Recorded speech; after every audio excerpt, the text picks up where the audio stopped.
আজি মই আপোনালোকক জনাম 100 হাঁহ পালন কৰিলে কিমান প্ৰফিট হয় আৰু পোৱালি কিনোতে কিমান খৰচ লাগে আৰু এতিয়া বৰ্তমান পোৱালি দাম কিমান হৈ আছে আমাৰ ইয়াত আৰু আপোনালোকৰ 100 হাঁহ পালন কৰিলে আপোনালোকক কিমান দানা খাব আৰু আপোনালোকক কিমান প্ৰফিট থাকিব আৰু চক হাঁহ ভৰালে এইটো সিজনত ভৰক একদম ধুনীয়া সিজন এতিয়া যেহেতু অক্টোবৰ সিজনত ভৰক তেতিয়া আপোনালোকৰ ধুনীয়া সিজন বিকিবলৈ ধুনীয়া সিজন পাব আপোনালোকে নহলে বা আপোনালোকৰ কিন্তু যেতিয়া তেতিয়া হাঁহ পালি নভৰাব আপোনালোকে পস্তাব যেতিয়া তেতিয়া হাঁহৰ দাম নাথাকে হলেও এইটো কম যে লছ নহয় আপোনালোকে যেতিয়া হলেও ভৰাব পাৰে ভৰাওকলে কিন্তু লছ কেতিয়াও নহয় আপোনালোকৰ যেনে হলেও আপোনালোকৰ লাভেই থাকিব আৰু আপোনালোকক জনাম যে 100 হাঁহ পালন কৰিলে কিমান টকা খৰচ হয় আৰু কিমান টকা লাগে আৰু কিমান টকা পোৱালি আনোতে খৰচ হয় আৰু ব্ৰডিং কিমান দিন কৰিব লাগে আৰু কি দিব লাগে কি খাবলৈ দিব লাগে প্ৰথমতে এদিনৰ দিনাখন মই দেখালোৱে আপোনালোকক আজি 2 নম্বৰ দিনত মই কি খাবলৈ দিছো আৰু কেনে ধৰণে ৰাখিছো ব্ৰডিংটো আপোনালোকক দেখাম কালি মই যোনটো ব্ৰডিঙত ৰাখিছিলো আজি মই ব্ৰডিংটো ডাঙৰ কৰি দিলো আপোনালোকক মই এটা দেখাবলৈ চেষ্টা কৰিম আৰু কিমান টকা লাগে 100 হাঁহ পালন কৰিবলৈ আজি মই এই ভিডিওটো আপোনালোকক সম্পূৰ্ণ জনাই দিম আপোনালোকে ভিডিওটো সম্পূৰ্ণ লাষ্টলৈকে চাই থাকক মই আপোনালোকক জনাই আছো এয়া চাওক মোৰ হাঁহ পোৱালিখিনি ইয়াত মোৰ 60টা আছে আপোনালোকে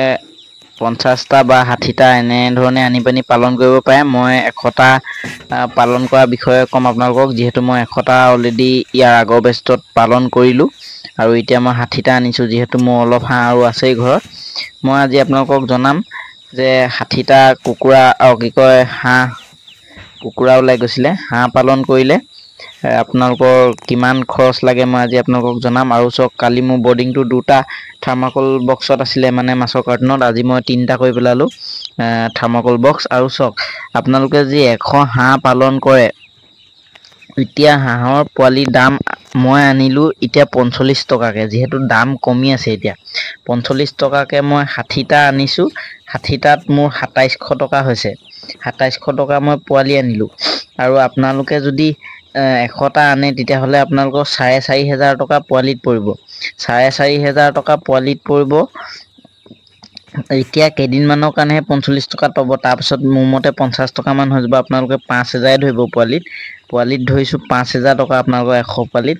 আৰু আপোনালোকৰ 100 পোৱালিয়ে দানা খাব মেক্সিমাম 22ৰ পৰা আপোনালোকৰ 20000 22ৰ পৰা 20000 টকা দানা খাব আপোনালোকৰ তেনেধৰণে যদি আপোনালোকৰ পোৱালিটো যদি কিনি আপোনালোকে পোহে ধৰিছো আপোনালোকৰ 20000 দানা খালে 20000 দানা খালে ধৰিছো আৰু আপোনালোকৰ পোৱালিটো খৰচ আহিলে 5000 টকা টোটেল হ'ল 25000 টকা তাৰ পাছত আপোনালোকৰ কাৰেণ্টৰ বিল ভিটামিন চিটামিন মিলাই এইবোৰ মিলাই আপুনি টোটেল আপোনালোকৰ মুঠতে 26000 টকা মান খৰচ আহিব আৰু 26000 টকা মান খৰচ আহিলে আপোনালোকে যদি 400 টকাকে মই ইনে হোলসেল ৰেটটো কৰিছো আপোনালোকৰ ওয়েটটো 1.5 কেজি মান আহিব আপোনালোকে যিহেতু ব্ৰইলাৰ দানা খুৱাব সেইকাৰণে আপোনালোকৰ মই ইনে ধৰি দিছো এটা হাঁহত যদি আপোনালোকে 400কে বিকিলে বা আপোনালোকে বেছিকে বিকিলে আৰু বেছিকে পাব লাভ 400কে বিকিলে আপোনালোকে 100টা হাঁহত আপোনালোকে 40000 টকা পাব 40000 টকাৰ আপোনালোকৰ 26000 যদি আপোনালোকে বিয়োগ কৰি দিয়ে তেতিয়াহ'লে আপোনালোকৰ থাকিলে কিমান 14000 টকা চক আপোনালোকে এতিয়া চক 100 হাঁহ পালন কৰি আপোনালোকে 14000 টকা লাভ পাব পাৰিব আৰু 3 মাহত মাত্ৰ আপোনালোকে এইটো জানি থব 3 মাহত 14000 টকা ঘটিব পাৰিব 100 হাঁহ পালন কৰি কিন্তু আপোনালোকে যি পোৱালিটো ঘৰতে উলিয়াম বুলি ভাবিছে তেতিয়াহ'লে আপোনালোকৰ খৰচটো বহুত কমি আহিব আপোনালোকৰ পোৱালি খৰচটো একেবাৰে কমি আহিব তেতিয়া আপোনালোকৰ কিন্তু লাভ থাকিব মেক্সিমাম 19000 মান টকা যদি আপোনালোকে পোৱালিটো ঘৰৰ পৰাই উলিয়ায় তেনেধৰণে আপোনালোকৰ লাভটো থাকিব আৰু এহেতক আজি মই যিহেতু এহেতৰ 2 নম্বৰ দিনত আজি মই ক'বলৈ গ'লে এহেতক 20টা দানা দি আছো আৰু মই আজি এহেতক লিগজেনটো দিছো লিগজেন যোনটো এন্টিবায়টিক হয় হেতু দিছো কালি মই ইলেক্ট্ৰোলাইট ওআৰএছটো দিলো যেহেতু পোৱালিখিনি নতুনকে আনিছিলো সেইকাৰণে ইলেক্ট্ৰোলাইটটো দিলো তাৰ পাছত মই ভিমাৰেল অকমান দিলো খাবলৈ হেতক ইলেক্ট্ৰোলাইট দিয়াৰ পিছত তাৰ পাছত মই আজিৰ পৰা ইউজ কৰিছো হেতক এন্টিবায়টিক লিগজেন পাউডাৰটো ইউজ কৰিছো মই আজিৰ পৰা হেতক কাইলে পৰখিলে 3 দিন মান ইউজ কৰিম তাৰ পিছত মই হেতক